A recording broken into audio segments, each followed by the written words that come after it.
Sa mundong pinaghaharian ng mga giants at legends ng basketball, bihira ang mga Asyanong makapasok sa entablado ng NBA at mas bihira pa ang manatili roon. Sa kabila ng talento, disiplina, at determinasyon, marami pa rin kailangang harapin na hadlang gaya ng rasismo, stereotype, at sistemang mas pinapabura ng mga Amerikano at Europeo. Ito ang kwento ng mga Asyanong binago ang laro kahit patila laban sa kanila ang mundo. Jeremy Lin. Si Jeremy Lin ay isang Chinese-American na naging tanyag noong 2012 dahil sa Linsanity sa New York Knicks. Siya ang unang Harvard graduate na nakapasok sa NBA sa loob ng maraming taon at nagsilbing inspirasyon sa mga Asyano sa buong mundo. Gayunpaman, bago siya sumikat, naranasan niya ang matinding diskriminasyon sa kolehiyo at sa mga unang taon sa liga. Madalas siyang tawaging hindi sapat na atletiko o masyadong tahimik para sa NBA na pawang mga stereotype laban sa mga Asyano. Naranasan din niyang matawag ng mga insultong may bahid ng rasismo, kabilang na ang pagtawag sa kanya ng coronavirus noong panahon ng pandemya. Sa kabila ng lahat, pinatunayan niya na kaya ng isang Asyano na manguna sa pinakamalaking basketball stage sa mundo.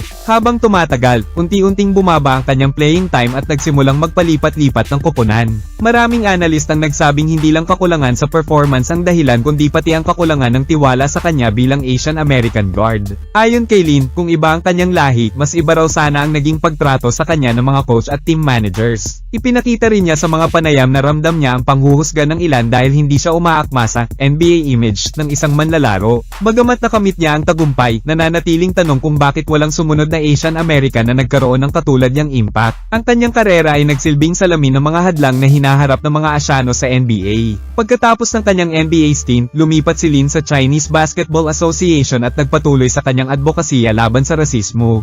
Ginamit niya ang kanyang boses upang itaas ang kamalayan tungkol sa diskriminasyon sa sports. Marami ang humanga sa kanyang katapangan sa pagsasalita tungkol sa isyong ito, lalo na't iilan lamang ang handang magsiwalat ng ganoong karanasan. Ang kanyang kwento ay nagbigay inspirasyon sa mga batang Asyano na nangangarap maging profesional na atleta. Sa huli, hindi maitatanggi na ang kanyang pagiging Asyano ay nakaapekto sa paraan ng pagtrato sa kanya sa NBA. Ngunit si Jeremy Lin ay nananatiling simbolo ng tapang, paninindigan, at pag-asa para sa mga manlalarong Asyano sa hinaharap. Yuta Watanabe. Si Yuta Watanabe ay isang manlalarong Hapon na nakapasok sa NBA at naglaro para sa Toronto Raptors, Brooklyn Nets, at Phoenix Suns. Siya ang naging isa sa mga mukha ng bagong henerasyon ng mga Asian players sa liga. Bagamat bihira siyang nakaranas ng tuwirang rasismo, inamin niyang naramdaman niyang tila kailangan niyang patunayan sa lahat ng oras na nararapat siya sa liga. Minsan niyang sinabi sa isang panayam na dumating ang punto na inisip niyang baka hindi ako nababagay dito. Ang mga ganitong pakiramdam ay nagpapakita ng bigat ng stereotype na dinadala ng mga Asian players. Sa kabila nito, pinuri siya ng marami dahil sa kanyang dedikasyon at disiplina sa laro. Habang nasa NBA, nakilala siya bilang isang matatag na depensibong manlalaro at mahusay sa 3-point shooting. Gayunpaman, hindi pa rin siya binigyan ng malaking papel sa mga koponang kanyang nilaruan. Maraming tagahanga ang naniniwalang may bahid ng bias ang pagtrato sa kanya kumpara sa mga Amerikanong may katulad na kakayahan. Madalas na mas pinipili ng mga koponan ng mga manlalarong galing sa Amerika o Europa dahil mas sanay na sila sa estilo ng NBA. Ipinapakita nito na may hindi pantay na oportunidad para sa mga galing sa Asya. Kahit ganoon, nanatili siyang profesional at nagsilbing inspirasyon sa mga kabataang manlalarong Hapon. Matapos ang ilang taon sa NBA, lumipat si Watanabe sa Japan B-League upang magpatuloy sa kanyang karera. Sa kanyang pag-alis, maraming fans ang nadismaya dahil naniniwala silang kaya pa niyang magtagal sa Amerika. Ngunit pinili niyang bumalik sa Japan upang makatulong sa pag-unlad ng basketball sa kanilang bansa. Ipinakita nito na kahit nahaharap siya sa mga limitasyon, nananatili ang kanyang pagmamahal sa laro at sa kanyang pinagmulan. Sa kabila ng lahat, hindi maaaring itanggi na ang mga stereotype laban sa mga Asyano ay nakaapekto sa kanyang NBA journey. Si Yuta Watanabe ay isang halimbawa ng lakas ng loob at dedikasyong bumabasag sa mga hadlang ng diskriminasyon.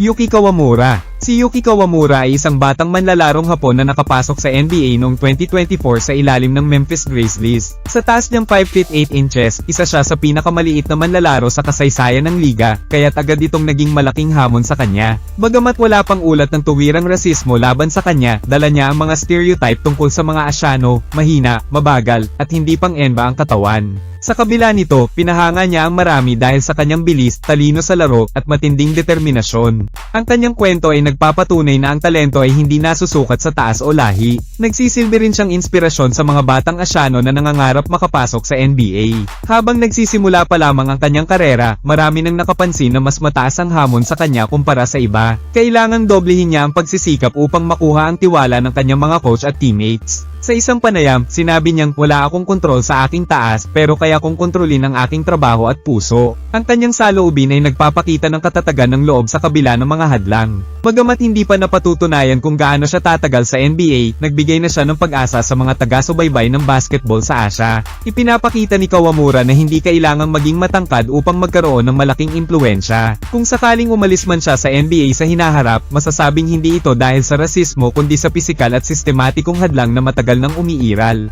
Gayunpaman, hindi rin maitatanggi na ang mga stereotype laban sa mga Asyano ay nakaaapekto sa paraan ng pagtingin ng mga koponan sa kanya. Ang kanyang tagumpay ay nagbubukas ng pinto para sa mga susunod pang Asian guards na gustong sumubok. Patuloy siyang nagiging inspirasyon hindi lamang sa Japan kundi sa buong Asya. Ipinapakita niya na ang puso at determinasyon ay maaaring pumalit sa kakulangan sa laki.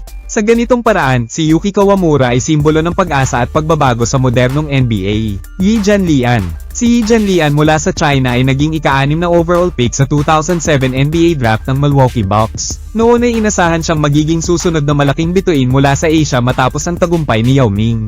Ngunit sa kabila ng matataas na inaasahan, hindi naging tuloy-tuloy ang kanyang performance sa NBA. Nahirapan siyang mag-adjust sa bilis at pisikalidad ng laro sa Amerika. Bukod dito, minsang tinawag siya ng isang komentarista ng salitang Chinaman na isang rasistang termino. Ipinakita nito na kahit sa modernong panahon, nananatili pa rin ang mga lumang pananaw tungkol sa mga Asyano. Habang lumilipas ang panahon, unti-unti siyang nawala sa mga lineup ng kanyang mga koponan.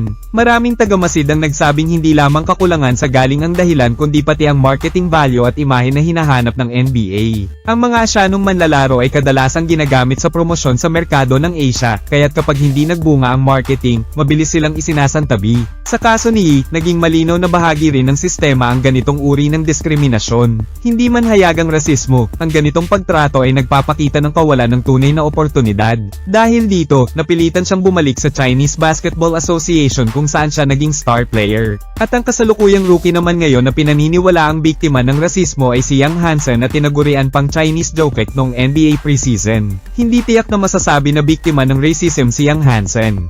May ilang komentaryong nagsasabing maaaring makaranas ng stereotype o cultural bias ang mga Asian players sa NBA, ngunit walang opisyal o dokumentadong insidente na nagsasabing personal siyang na-target o pinahirapan dahil sa racism. Kadalasan, ang mga ganitong pahayag ay galing sa mga opinyon ng ibang manlalaro o fans tungkol sa pangkalahatang karanasan ng Asian athletes, hindi partikular kay Young Hansen. Tungkol naman sa dahilan kung bakit hindi pa siya nakakapaglaro sa NBA regular season, mas naiugnay ito sa mga basketball-related factors. Bilang isang bagong rookie, may mga aspetong teknikal tulad ng physicality, lower body strength, at overall readiness na inaasahang pagdadaanan niya bago bigyan ng malaking playing time. Kaya sa ngayon, mas makatwiran na ang limitadong exposure niya ay dahil sa development stage niya bilang player, hindi dahil sa racial bias.